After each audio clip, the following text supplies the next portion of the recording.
Good morning. It is Thursday. That means tomorrow is the 2-minute drill pitch competition, and we are excited to have it all laid out. Great way to learn to pitch. All the components. We'll have exercises and guides and books for free for everyone who joins us. Register at david@dmeltzer.com or text me at 298-2905. Looking forward to having a lot of questions today. Pre-pitch competition, and happy Thursday to you, Colleen. Welcome. Anyway, let's get these questions rolling. Good morning, Jake. Good morning, Mia. I hope everything's well. Let's get to a quick question. Get it going here. Thank you, Andrew. What's one of the most wise young entrepreneurs that you've met, and why? Wise, Toketesh from Africa. He's, what is he, 14? And he is so wise because he knows what drives entrepreneurship and being an entrepreneur, and that's value. He understands kindness and value and how those two are intertwined in order to effectuate being a profit center. Ja Rule's here. Is that true? All right, let's let him join. This man is getting involved in all the right stuff as usual. Great entrepreneur. Where is he at? I don't see him there. Maybe the light's shining in my face too much here. There he is. On fire. As always, let's let him be unbelievable. I love when the greats come on. There he is. Dave, what's good, man? Everything's good, man. You are now in the realm of my dream. You are a franchise owner. How cool is that? Yeah, man. I think it's a lot of sports fans, especially men, dream to own a franchise, and I've had to look at this realistically, Dave, because I'm like, I'll probably never own a franchise in the NFL or NBA or MLB or anything, because you have to be like a multi-billionaire to get one of those gigs. You know what I mean? Yeah, man. So I seen this new opportunity coming about, and it was the WFLA, which is women's professional tackle football. It is amazing, Dave. Yeah. And look, I would love, let me tell you something, Dave. There's still teams available. Yeah, we got to talk. They reached out to me. We got to talk after we get over here. Let's talk, because, man, I mean, this is like the tipping point. We're at the front end of something really, really special, I think, in women's athletics that we've never seen before. I mean, you've seen women play tackle football. It's out there. It's been out there for years now, for decades even. Yeah. But never before have we seen the top female athletes compete at this level and get paid to play. Right. So this is very important time right now that we put this together and we make this, something that lasts for many years to come. You know what interests me too is that I was an investor in Splice on the esports, so that's my first franchise. But it's Toronto based, right? You own a New York franchise. I'd love to own a Southern California, maybe San Diego franchise. I've worked with Jen Welter for years, who's the first NFL woman coach. Yeah, but what's interesting now is you and I both understand what I call the stage theory. So, before, when you started a team, a league, an organization, you had to worry about filling up stadiums. Right now, there's no better time to create content, a league, because, you got the strong signal of these great women athletes, right, that are playing the favorite sport in America. Then you also have the ability now to specifically address an audience so that would be interested, that can watch that. They don't have to watch it live, right? And if we could acclimate that and allow people to enjoy it not live, it's going to be a huge advantage over any other league that's ever started. And I've watched women's football for years, all the different leagues, been involved, and would love to talk to you offline. You have some great ideas as well. Now, you also still have Icon, right? Yeah, I have Icon, and I've just created Icon Live, which is my live component to Icon, which will be airing those WFLA games, pay-per-view through my Icon Live platform and stuff like that. But I really, what I like to say about my live platform, Dave, is I didn't reinvent the wheel. I didn't recreate the wheel. I just created it for the culture. So my platform is really, for us, by us. I know what my culture really wanted and needed because I was a part of it. And when we didn't have these outlets and these platforms, so I really built Icon for talent, to monetize their brands in a different way. Right now we're going through this whole COVID pandemic and everybody's home, and we're about to probably go through another, phase one stay-at-home orders throughout the country. So it's tightening up again. But what I did with Icon Live is I made it possible for talent to, be very creative and to get compensated for their content. So on Icon Live, you can create what I like to call vidcast, which I would love for you to create a vidcast on Icon, because what I did is podcast or podcast, right? Yeah. But they also have when you think of podcasts, you don't think about paying for them. You think of it as just it's free because that's what they are. Yeah. Well, the vidcast, we take it a step further. And it's basically the video version of a podcast. And on Icon Live, you can have your page, and then you can archive all of your live content, or you can record content and upload it onto your page or whatever. But the way it's set up is you can do a charitable live, and you can do content and like pay-per-view, schedule your live content and charge, and there's so many ways you can monetize. I'm starting a new pitch competition called the 2-minute drill. I think that'd be a good platform for the live, for allow people to learn how to pitch, have their companies seen by everybody. I'd love to talk to you about that as well, because I think people are more tuned to that type of content as well. Yeah, they love it. And I think I'm going to start a vidcast myself once I launch the platform. And I don't know what I'm gonna call it yet, but you see how there's two of us on Instagram Live that you have two on the screen.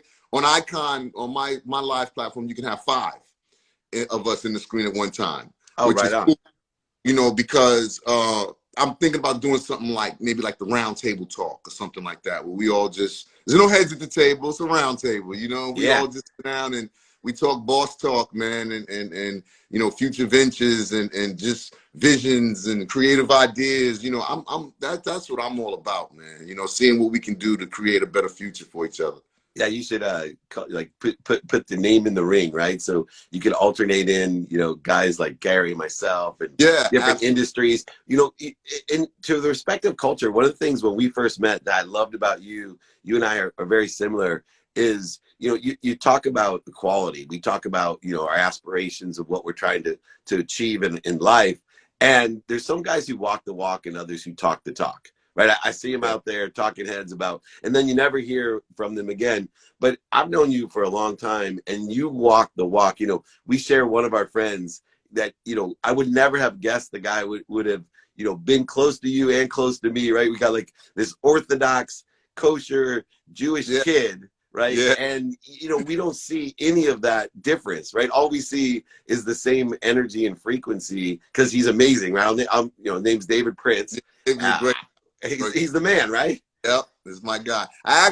Listen, David's my guy. We went golfing the other day. We had a great day out on the greens, man. Is he any good? No. Yeah, I didn't think that.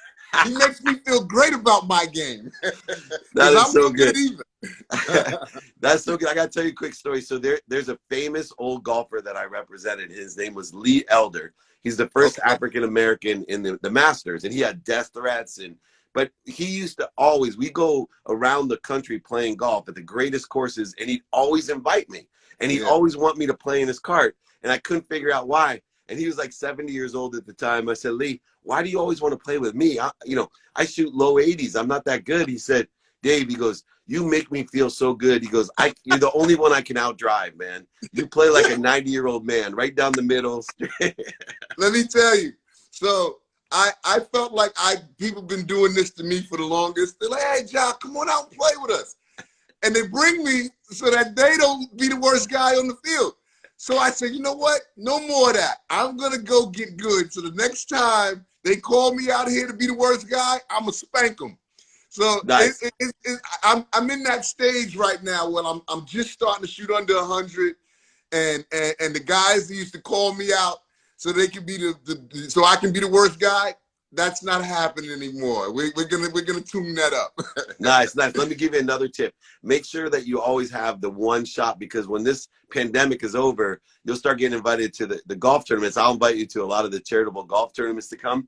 And you get those scrambles, the best ball. So my secret was I was gonna be good at one shot, so that when everybody invites you to those scrambles, they can never really tell how good you are, but you got that 150-yard shot, or you're a good putter, or a good chipper, and then everyone's like, "Oh man, we got to have him on our team." Let me tell you, if we go play scratch, we go play scramble, people will be saying, "I need John on my team," because I'm gonna make some good ones. They're gonna be like, "He can really play."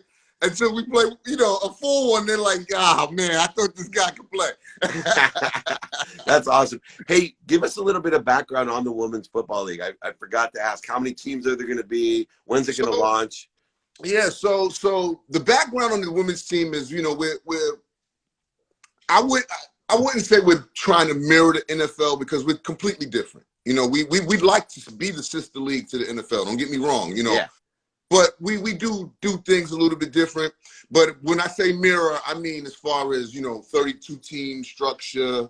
Certain cities are the same cities, except we plucked a couple of cities out that are big college game towns, and so we plopped the team down in there in that city. But it's 32 teams. We play 11 on 11, full pads, full contact. It's the real thing, man. I'm telling you, if you were flicking your channels and you didn't know it was women's football, and you just happened to see them all padded up and playing, you would think it was the real thing. Just miniature versions of the real thing. Is there going to be a combine, and where are some of these athletes? Are there Olympians, sprinters? Like, where are some of these athletes? Because I know there's women's club football programs that you'll draw from, but where else are you drawing these athletes from? All over. It's starting to become really, really big. We're getting women from all over the world now. Now, women from Brazil and Australia, and I got a couple of international players on my team as well. It's really starting to open up. But what we're trying to do, Dave, is get all of the best players, the cream of the crop. So yeah, we're giving some women opportunities that really didn't play football, but they're great athletes, like you said, some Olympic, runners and high jumpers, stuff like that. They've been coming in saying they want to give it a shot. They want to go out and ball. And so, I'm like, yeah, we're open to it all. We just want the best athletes on the field to showcase that women's football is here to stay. Yeah, I think the time is right. The platform is right, and the people are right. And so I'd love to see exactly where it's at and get back on board. Who else bought a team, Dave? Tamika Dixon from the WNBA. Yeah, she's awesome. Yeah, she has the New Jersey team. Yeah. Nice. Is there a San Diego team? Yes, it's the San Diego Tridents. I think somebody has them, though. Oh, no. Yeah, somebody has the Tridents. But, yo, Dave, listen. This we'll make exceptions. We'll call up the league. We'll make some exceptions for you, man. All right, good. No, I'm definitely interested as well. What else do we have going on besides Icon and the Women's Football League? What else are you working on? I know people they want to kill me right now. I have my new album, 12, that I'm putting out, but this is breaking news right now, right here on David Meltzer's show. I'm not sure if I want to put the album out this year because of what's been going on. I haven't put out an album in so long that I kind of feel like if I put it out during the pandemic and during what's all going on, I'm cheating myself and my fans out of the total experience of this project. I'm not going to be able to tour. I'm not going to be able to go out on the road and give them, you know, I really wanted to give them a really dope experience as far as my concert and me going out on tour. So I don't know if I'm going to drop the whole album, but I think I'm going to put out a single or two, just to satisfy, the appetite for the fans. But yeah, I really, that's been my holdup. I'm really like, damn, should I drop it during the pandemic or wait a little bit? It's been tough, it's been tough. What do you think, real quick, when I watch a lot of sports now that are coming out, baseball, obviously football is starting preseason, but, Premier League soccer, and there seems to be just a little bit of a difference without a crowd. And then if you watch, for me, the biggest difference is late night hosts, like Jimmy Kimmel, Steve Colbert, like it just is, it's awkward and it's annoying. Like I love Trevor Noah and it's hard for me to watch without, and you wouldn't think like a live audience would make a difference. But with what you do, how much of a difference is that live audience, to be able to interact with? Well, like you said, it's really a big difference when it comes to those late night shows. I love Stephen Colbert. I used to watch him when he had his own, his original show, The Colbert Show. Trevor Noah, all these guys are great. One of my favorite shows is Bill Maher Show. Yeah. So it is a little different without the live audience. But sports, I don't mind it as much with the sports. Yeah. I really don't. I watched, UFC without the crowds. I've watched boxing now without the crowds. The one thing I noticed with UFC and boxing is you hear everything. You hear those punches loud and clear. It's like you really, really, really feel the fight when you watch it with no audience. And then I watched basketball yesterday, and the one thing I noticed about basketball that you probably don't notice as much when the crowd's there is the squeaking of the sneakers.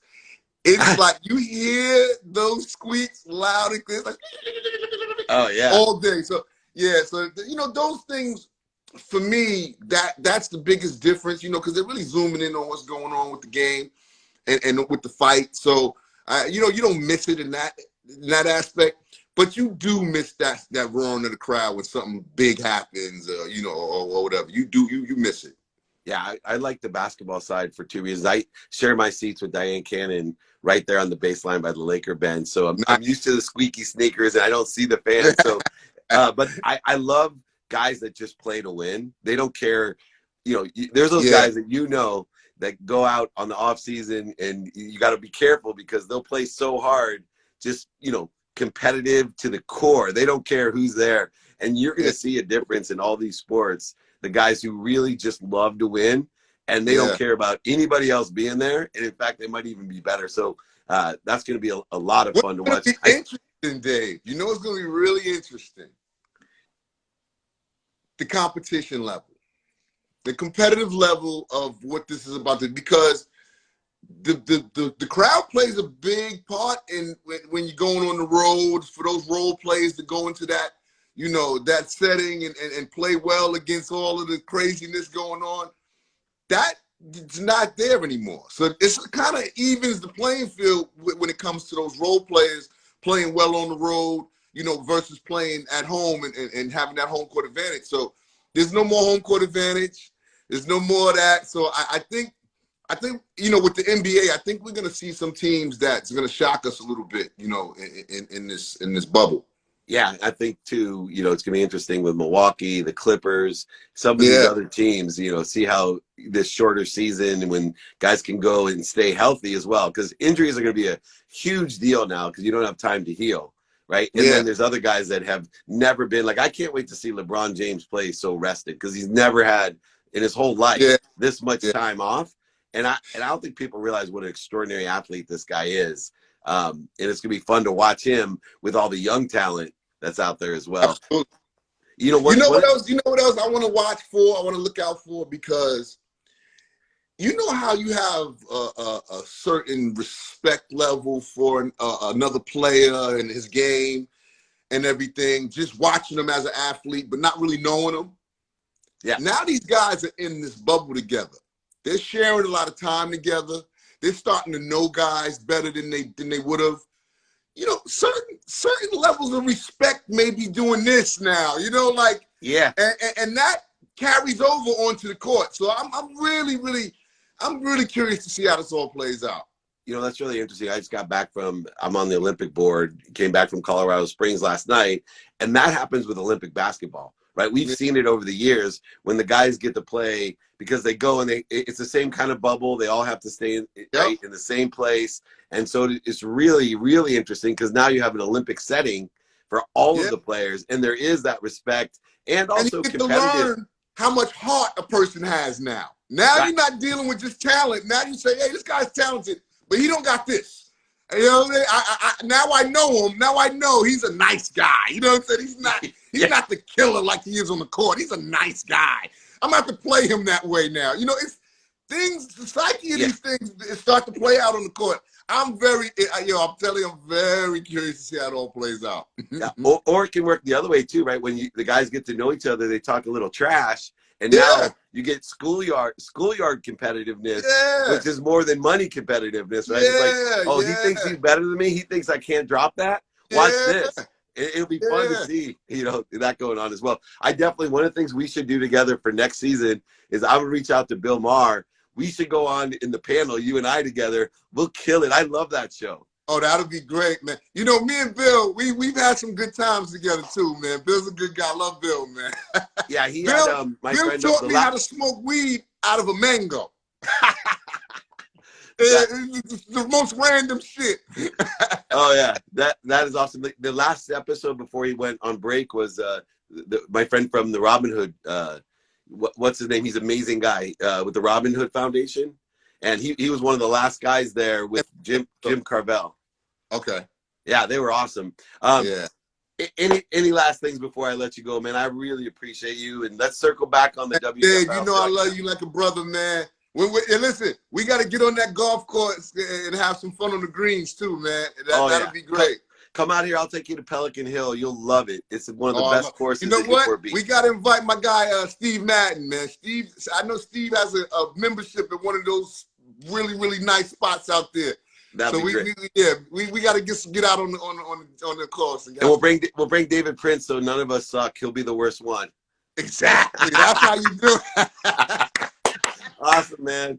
Great job, Rule. Let's do this again. I'll talk to you soon, man.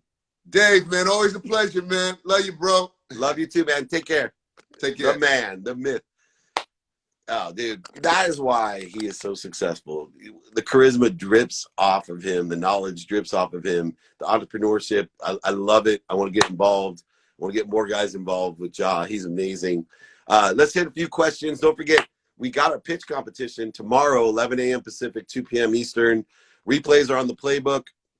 I might even start a vidcast or something with Ja Rule there on his streaming icon platform. Email me, david@dmeltzer.com, or text me 949-298-2905 to register, to get free books, to get free guides, exercise. Go ahead, reach out to me anytime. Everything's free. We got tons of questions coming in here. Let's check it out here. How could a guy break into the mindset growth business during COVID? Oh, man, consistent, persistent behavior.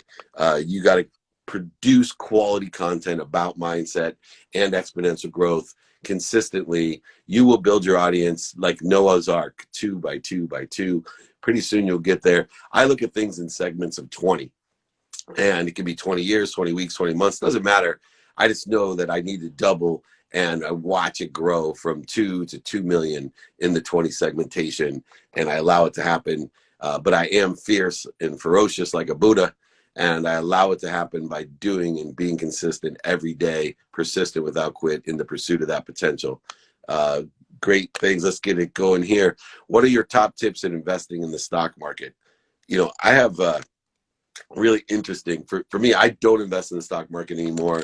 I don't want my emotion or time spent in that. But for me, I would find an expert to let me know when something's oversold, and I'd buy it, and I'd ask them to let me know when it's overbought, so I'd sell it. Very simple. And that's the simplest way for me, is find someone that's just an expert in that area for 30, 40 years, and it can allow you to know when something's overbought or oversold. Those are the margins of millionaires in the stock market. And, find an expert. That is an area where mentorship is key to finding an expert in that industry or area, and allow them to help you find out when something's overbought or oversold. And that's where the margins are made. Variety of different strategies, but find those. What's a pitch that has left the biggest impression on you, and why? Well, I have seen thousands of pitches, and I will tell you, one of the pitches was from Jeffrey Fenster from Everbull. He's one of my mentees, but he pitched me when he started that, and I thought, wow, no way would I want an acai bowl franchise. And even through COVID, he has managed to build a business that's so successful. And it taught me a lesson, bet on the pony, man. I am a firm believer that if I can find an entrepreneur that must be what they can be, that will not quit, that will evolve and be resilient and adapt, much better than a good idea. Because I still am not sold on acai bowls being a great idea, but Jeff Fenster is a great entrepreneur, and I would bet on him every single day. Justin's like, I remember that day. I actually flew a franchise guy out. I passed it by my franchise friends, like the largest franchise owner in the world, Dawn LaFrida, amazing woman. Like, I'm passing it by everyone business wise, but you cannot out entrepreneur an entrepreneur. That's all it is, man. So bet on the pony. Here we go. What tips would you give someone who gets very anxious before giving a pitch? Practice. If you get anxious at all before you do something, you got to practice more. You should have a little bit of anxiety. That means you care. But you should be, once you get on that stage, you should be calm, because you've done it so many times. It's like clapping your hands. If you can't get to a level of clapping your hands on a pitch, you're not ready to pitch. You're not ready to express the credibility, emotional attachment, quantify the value that we're talking about there. What is the most recent experience you've had with radical humility? Every day I have experience with radical humility, meaning that I find myself in an ego-based consciousness, a need to be right, a need to be offended, a need to be resentful, separate, inferior, superior, anxious, frustrated, angry, all of those different needs. I have to practice radical humility. And it takes me time. Sometimes it takes me an hour, not very often, but it does. Minutes, moments, just takes time. So I got Blaine won't put questions in the normal place, so I can't see any predictions for the Padres. Yeah, they're going to shock the world because they're used to playing in front of no fans. That's my prediction for the Padres. Good question. What is your number one tip to maximize efficiency and productivity every day? For sure, student of your calendar. Study what you have planned, what you don't have planned, and your sleep. Have a wind down routine. Study with a lens of productivity. How much value are you going to provide? A lens of accessibility. How accessible are you to others? And how are you accessing what you want? And most importantly, a lens of gratitude. Find the light, the love, and the lessons in everything that you do. Seek the light, the love, and the lessons. Know that pain is just an indicator.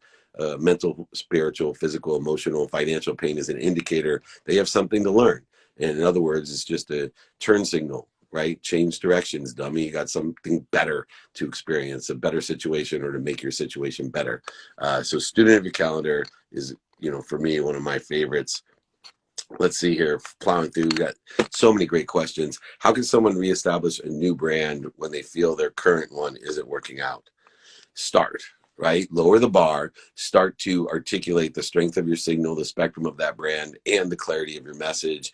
Leverage and cannibalize the audience that you already have from your old brand into the new brand, and make sure that it has that value that you're talking about.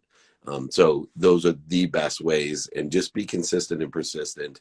Allow it to happen. Be ferocious about making it happen, but allow it to happen. Detach your emotions from the outcome. Do what it takes every single day in order to effectuate that brand, and it will grow. You will find the audience in person, on the phone, via email, and media, radio, print, TV, social media.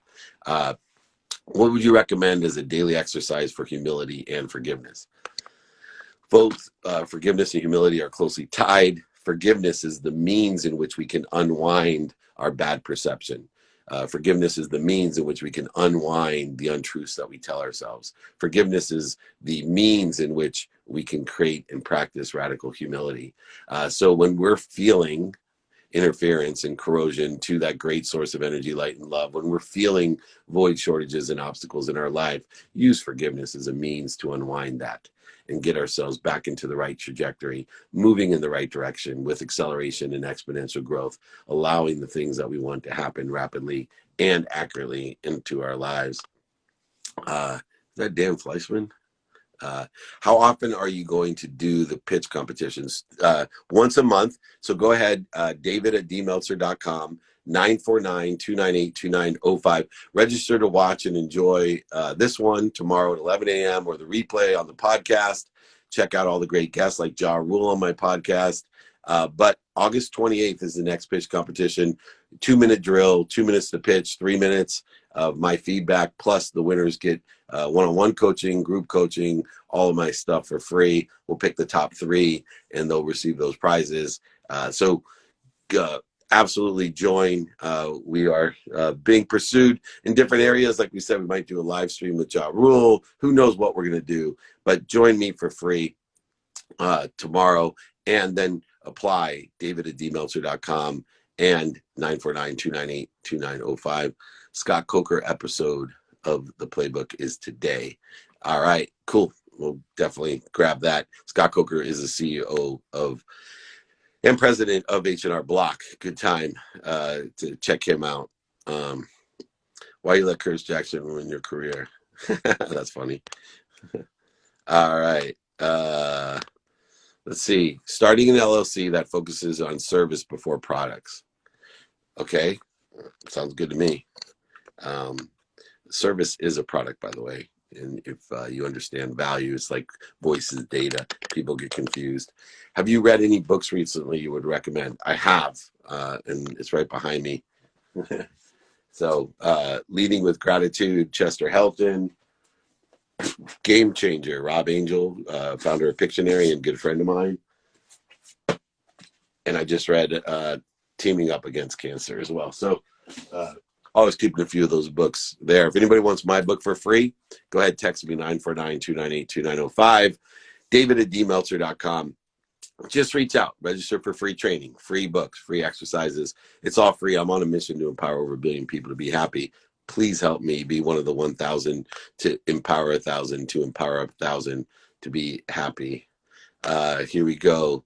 What's the best way to manage your time when you're always on the go? Well, first of all, there's activity you get paid for, activity you don't get paid for.